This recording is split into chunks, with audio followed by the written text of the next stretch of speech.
Bagaimana jika seseorang menggadaikan nyawa untuk sebuah perjanjian? Sebuah kisah horor dari @kokomelon. Tony FS membacakan untuk teman-teman di sini. Perjanjian. Dan sebelum kita masuk ke selengkapnya, saya harus doa dulu ya.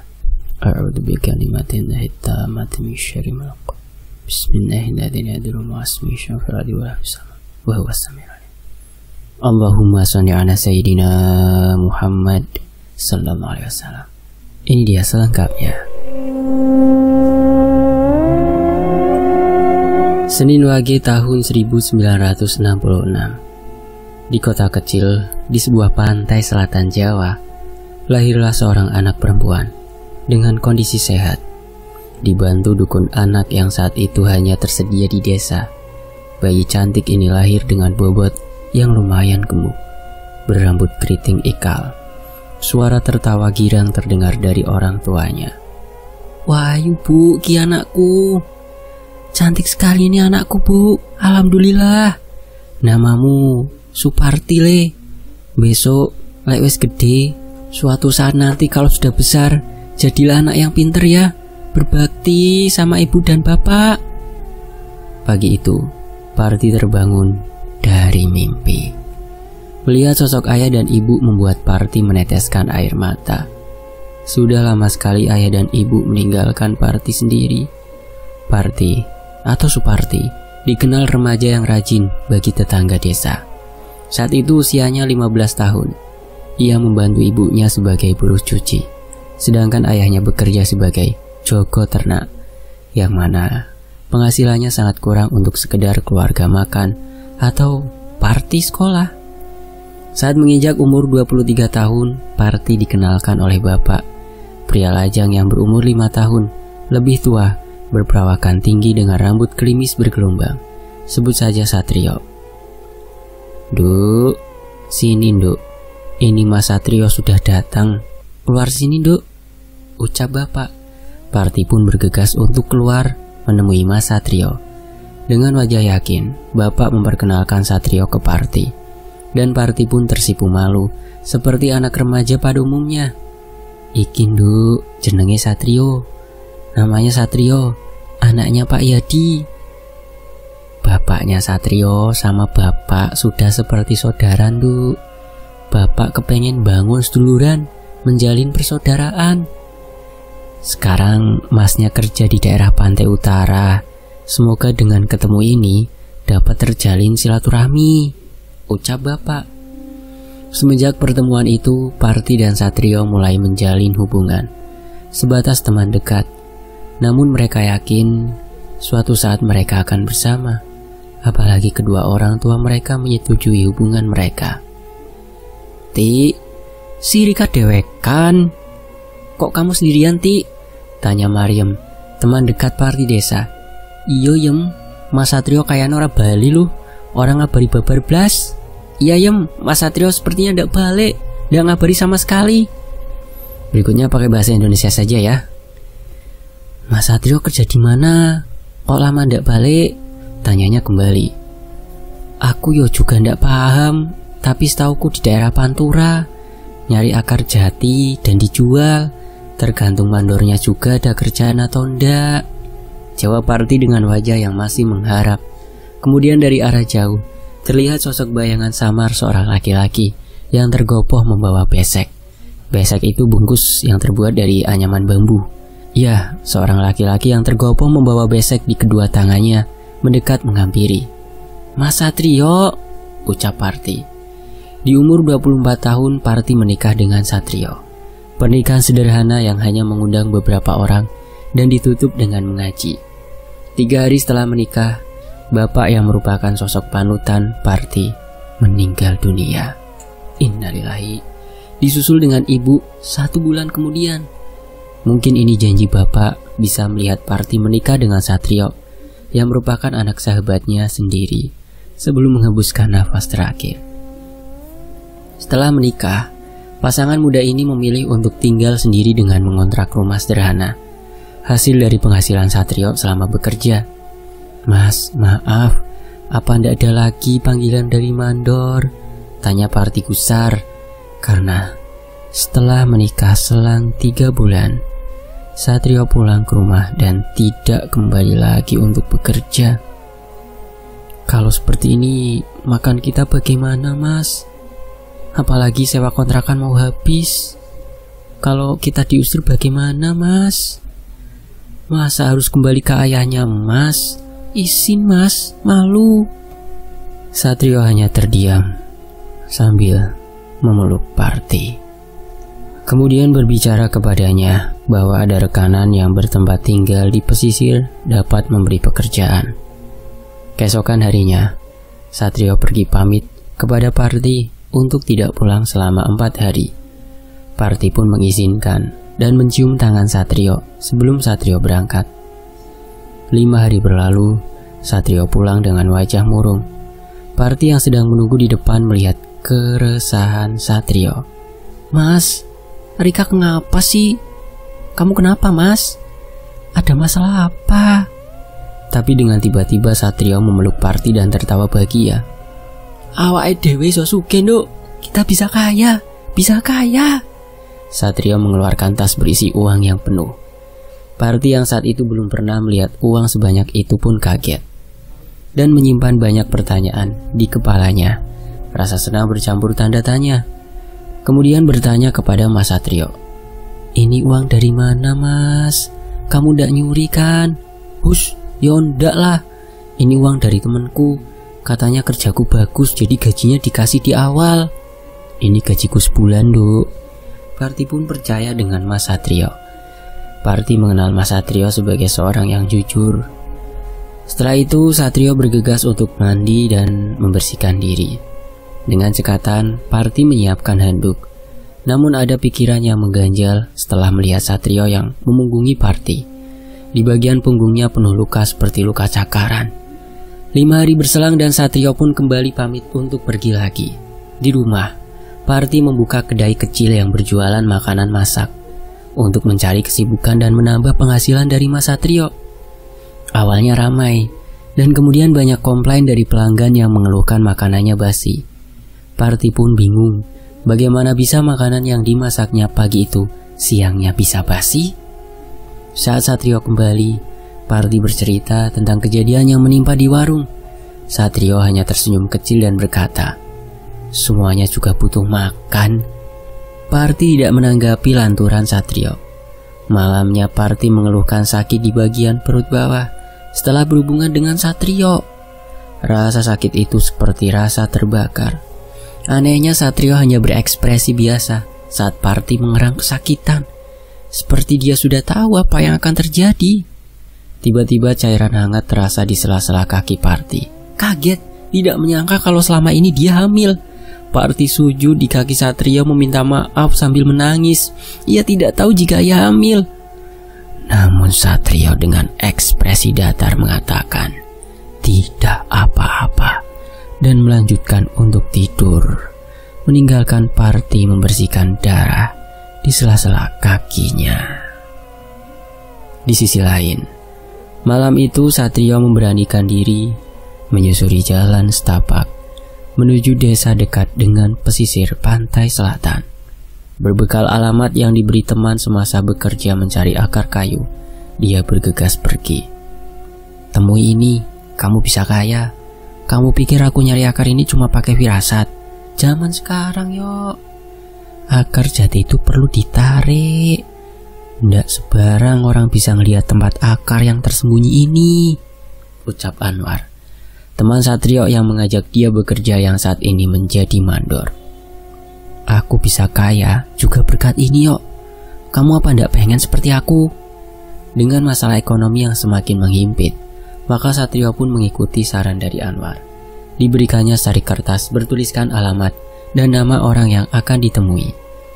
3 bulan Anwar tidak ada kabar. Yang tertinggal hanya secari kertas yang dititipkannya. Malam itu Satrio terhenti di sebuah rumah. Rumah kecil seperti gubuk. Di belakang rumah masih banyak pohon bambu dan di depan rumah tampak pohon beringin dengan akar yang menjulur ke bawah. Rumah itu hanya diterangi dengan uplek, lampu minyak yang tergantung di depan rumah. Satrio pun mengetuk pintu yang terbuat dari kayu dan mencoba untuk memberikan salam, menandakan ada seseorang yang ingin bertamu. Pintu terbuka seperempat bagian, mengintip seorang lelaki tua dengan penutup kepala. Satrio masih berdiri di luar dan terucap dari mulut lelaki tua lirih, "Wangi-waki." Satrio dipersilahkan masuk oleh lelaki tua yang memperkenalkan dirinya sebagai Mbah Supar, menanyakan maksud dan tujuan kenapa dia datang ke sini. Bergegas Satrio menanyakan maksud dan tujuan kenapa dia datang ke sini. Bergegas Satrio merogoh saku, mengeluarkan secari kertas yang dituliskan Anwar.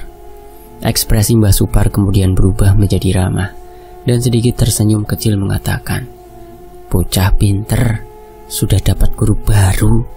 "Maksudnya gimana, Mbah?" Mbah Supar terkekeh tertawa menjelaskan, "Temanmu itu pintar. Tulisan ini dilapisi minyak gaharu. Bangsa jin dan setan tidak bakal bisa melacak wangi-wage sepertimu." Setelah kertas itu diusap Mbah Supar, tiba-tiba Satrio mencium bau amis dan dupa bercampur. Kemudian disusul bau daging terbakar. Satrio mencoba menutup hidung, namun Mbah Supar melarang dan mengucap, "Ini apa yang ditutupi dari temanmu? Semuanya suka dengan wangi-wagemu, Le."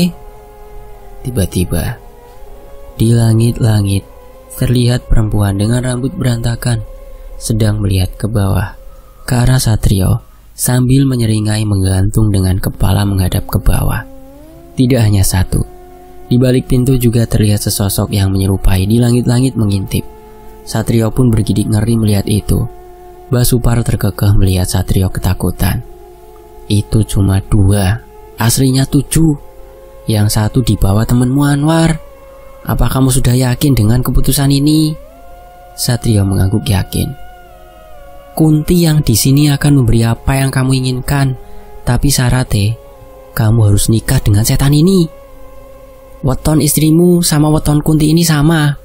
Jadi apa yang jadi haknya istrimu, itu juga jadi haknya makhluk ini. Kamu sudah paham?" Mbah Supar kemudian mengambil janur dan beras merah seraya merapalkan mantra. "Tak kawin ke Riko Satrio ben sopo karo anake Wiranti." Satrio memicingkan mata sehingga terlihat samar makhluk yang di langit-langit perlahan turun merangkak melalui pilar kayu penyangga rumah mendekati Satrio. Terbelalak mata Satrio melihat kaki makhluk itu seperti ulekan atau cobek, kemudian tertawa kegirangan melihat Satrio sambil berbisik bernyanyi kecil, "Satrio, Satrio, bojoku sing ganteng wengi iki. Suamiku yang ganteng malam ini." Selesai merapal mantra, tiba-tiba makhluk itu hilang. Mbah Supar mengajak Satrio untuk pergi ke ruangan kecil. Di dalamnya berisi banyak wewangian bunga dan dupa diletakkan di depan meja rias. Perhatian Satrio tertuju ke tempat tidur dipan besi berkelambu. Lalu orang tua itu pergi meninggalkan Satrio dan menutup pintu. Kamar itu hening, tidak ada yang Satrio khawatirkan. Mungkin dia hanya disuruh menginap sehari, pikirnya. Satrio pun mencoba berbaring, terlelap, sampai terdengar suara yang mengganggu pikirannya.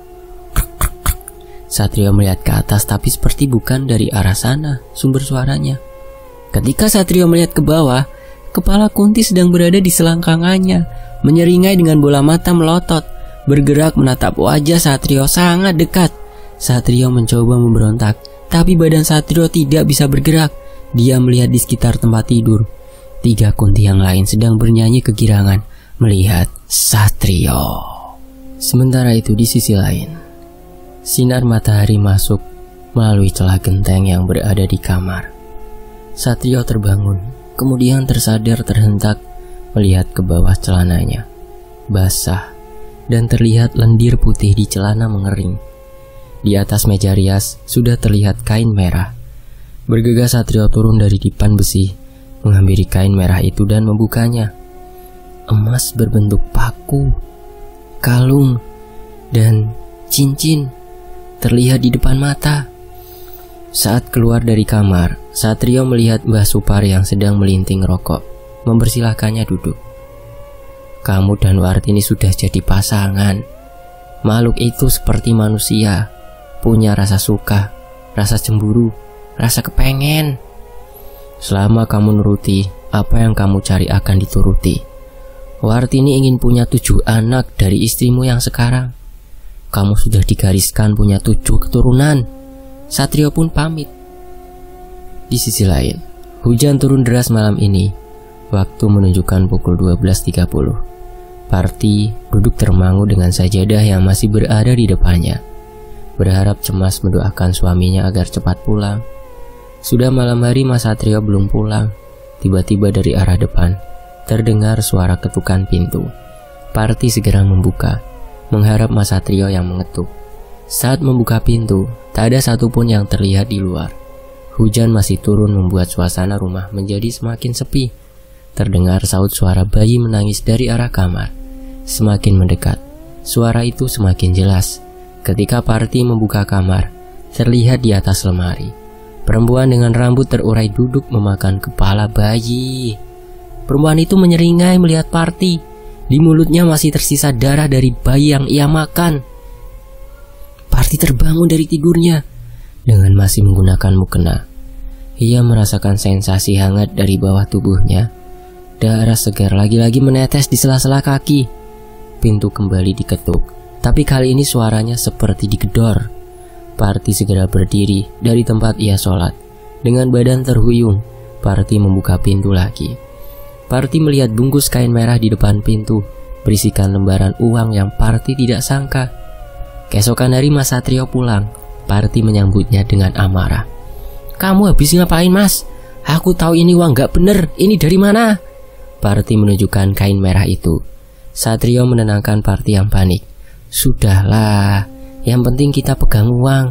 Tinggal sebentar lagi." "Sebentar lagi apa, Mas?" Satrio hanya terdiam. Hari-hari berlalu, Satrio tidak lagi pergi ke selatan. Ia hanya ingin fokus ke istrinya. Parti melupakan sejenak kejadian waktu itu. Hati Parti luluh. Dengan berbekal uang yang sudah dihasilkan, Satrio membangun rumah dan warung di desa. Cukup megah untuk ukuran desa di sekitarnya. Hari ini cukup ramai di warung tempat Satrio berjualan. Peluh yang menempel di keningnya terlihat jika dia kewalahan. Terlintas di pikiran Satrio mengingatkan saat Mbah Supar menjelaskan, "Wartini akan mengikutimu dimanapun kamu berada. Dia akan menarik energi atau keberuntungan dari setiap orang yang datang kepadamu. Keberuntungan itu sudah digariskan oleh Tuhan di masing-masing garis hidup seseorang."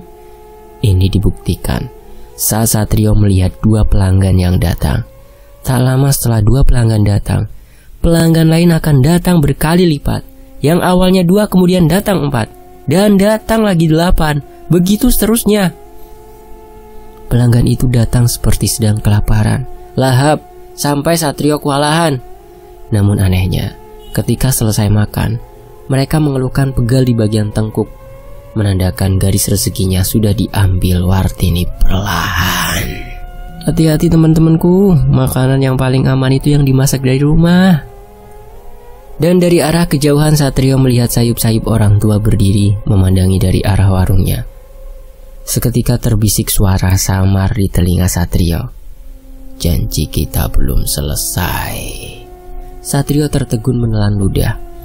Satrio tidak peduli suara itu dan masih melayani pelanggan. Ketika Satrio membuka kuali, Satrio berteriak. Melihat isi kuali berisi potongan tangan dan kaki bayi. Pelanggan keherana dan ikut melihat kuali. Masih terisi bakso yang mengepulkan asapnya. Di rumah, Parti menunggu Satrio pulang, menyiapkan baju dan makan Mas Satrio. Satrio pulang dengan wajah panik, namun tidak ingin bercerita. Parti tahu betul suaminya ketika menutupi sesuatu. Selesai membersihkan badan, mereka mengobrol bersama, bercerita tentang kejadian di warung. Namun Parti menenangkan suaminya itu. Parti sudah lama sekali merindukan Mas Satrio, dan pasti sangat merindukan seorang buah hati. Mereka pun menuju kamar untuk memadu kasih seperti pasangan muda. Saat sedang bercumbu, Parti merasakan badan Satrio sangat berat menindihnya. Terasa seperti 2 orang. Parti merasakan keganjalan saat menyentuh punggung Satrio. Terasa seperti banyak rambut yang kasar. Parti pun membuka mata. Terlihat perempuan dengan muka pucat, dan bola mata melotot sedang mengintip dari balik leher Satrio. Terhentak Parti langsung mendorong tubuh Satrio yang menindihnya. Satrio kaget. namun Parti tidak menceritakan apa yang dilihat. Sementara itu, bulan berganti. Parti pun merasakan mual. Tak seperti biasanya, tersadar sepertinya dirinya sedang hamil. Selama kehamilan 7 bulan, Satrio mulai menunjukkan gelagat aneh lagi. Dia berpamitan untuk pergi ke selatan, namun Parti tak bisa melarangnya. Singkat cerita, malam itu terasa dingin. Tak terasa kehamilan Parti berumur 9 bulan. Sebentar lagi anak yang mereka nanti lahir di dunia ini. Parti beranjak untuk tidur. Di dalam bayangnya Parti merindukan sosok Satrio. Sudah 1 bulan ini dirinya tidak melihatnya.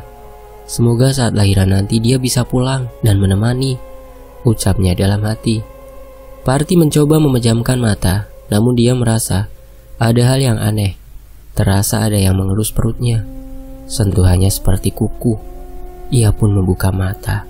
Di sampingnya makhluk itu berjongkok memandangi perut Parti menoleh. "Anak iki nggonanku. Anak iki untukku." Begitu kata makhluk yang sangat seram tersebut. Parti berteriak minta tolong sambil menahan sakit di perutnya. Parti tidak kuat lagi. Anak ini akan lahir. Brak! Terdengar suara dobrakan dari pintu depan. Pak Watimin bersama warga masuk untuk menolong Parti. Seorang ibu kemudian mengambil kain jarik membantu Parti. Terdengar suara bayi, anak yang diharapkan lahir ke dunia. 6 tahun pun berlalu. "Mak, Puguh mau ngambil benang di bawah meja mama ya." Anak itu mendekati ibunya yang sedang duduk di meja dan menyelonong masuk ke kolong meja jahit tempat ibu biasa menjahit. Namun ibu hanya diam, tak menjawab. Ketika Puguh menundukkan kepalanya, dia menatap kaki ibu berubah seperti ulekan. Sontak Puguh melihat ke atas. Ibu tersenyum dengan wajah pucat, kemudian menjambak rambut anak kecil itu. Puguh berteriak kencang. Makhluk itu menghilang dari pandangannya. Dengan panik ibu menghampiri. "Kamu kenapa, nak?" Aku lihat ibu di meja tapi wajahnya pucat." Perempuan itu tersadar dan teringat sesuatu. Sudah bertahun-tahun Puguh tidak melihat sosok bapak. Hanya terlihat foto di album lama. Foto ibu bersama pria yang lebih tinggi dari ibu. Di bawah foto itu bertuliskan Satrio. Puguh selalu bertanya kemana bapak. Kenapa ia tidak pernah melihatnya. Tapi ketika ia bertanya, ibu selalu diam dan ekspresinya berubah marah. Dalam hatinya tersimpan tanda tanya. Siapa foto itu? Siapa Satrio? Di sisi lain, malam itu Puguh beranjak menuju ke tempat tidur menyusul ibu. Ia melihat ibu yang sedang tertidur. Wajah ibu seperti menyimpan sesuatu. Tiba-tiba terdengar ibu mengigau. "Ojo ganggu anakku, ojo, jangan ganggu anakku, jangan." Kelihat ibu seperti sedang berlari, menendang sprei yang di kasur. Keesokan harinya Puguh terbangun dengan kepala terasa berat. Di ubun-ubun kepalanya terasa sakit yang teramat. Wajahnya berubah pucat, namun di sisinya tidak ada ibu. Terdengar dari luar kamar, ibu berteriak seperti sedang mengobrol. "Malih, ojo ganggu anakku, setan bangsat." Kemudian ibu membuka pintu dengan cepat. Terlihat di tangan ibu mengalir darah dari luka bekas cakaran. Ibu bergegas menghampiri Puguh dan menggendongnya. "Kita pergi dari rumah ini, nak. Ibu udah gak kuat." Diam. Bingung Puguh hanya melihat ibu menarik tangannya dan mengikuti. Dengan setengah berlari, ibu menyalakan motor, memboncengnya, menarik gas kencang-kencangnya. Di perjalanan ibu terlihat panik, sambil sesekali menoleh ke belakang. Dia hanya melihat ibu bergumam. Sesekali gumaman itu terdengar dari belakang, tapi tidak jelas. "Ojo njupuk anakku." Di akhir kalimat terdengar kata, "Mati, mati." Tiba-tiba terlihat sinar dari arah berlawanan menyorot mata. Ibu berteriak kencang. "Ya!" Pandangan Puguh menjadi gelap. Rasa sakit menjulur ke seluruh tubuhnya. Terdengar samar suara orang yang sedang berbicara. "Wah, gawat. Cepat kita bawa mereka ke rumah sakit. Ayo cepat." Terasa tubuh ini diangkat. Selang beberapa lama, seperti dipindahkan di tempat tidur. roda yang berputar terdengar dari bawah tempat tidur. Yang aku pikirkan saat ini, di mana ibu? Dengan setengah sadar aku membuka mata. Ruangan ini terang. Terlihat samar di depan aku tidur. Sosok laki-laki menggunakan baju biru sedang mengobrol bersama seseorang memakai baju seragam polisi. Terdengar suara saling menyaut dari ruang sebelah. Cepat ditangani ibunya dulu. Mas Eko, tolong dihentikan pendarahannya. Bersambung. Nantikan kelanjutannya ya. Tapi mohon maaf teman-teman, ini agak lama ya. Jadi mohon maaf kalau nunggunya lama. Sambil nungguin lama, nanti saya sambung cerita yang lainnya di uploadan video berikutnya. Dan saya pamit, terima kasih Mas Dedi Bu @kokomelon. Wassalamualaikum warahmatullahi wabarakatuh. Sampai jumpa di kisah lainnya, tetap di Tony FS.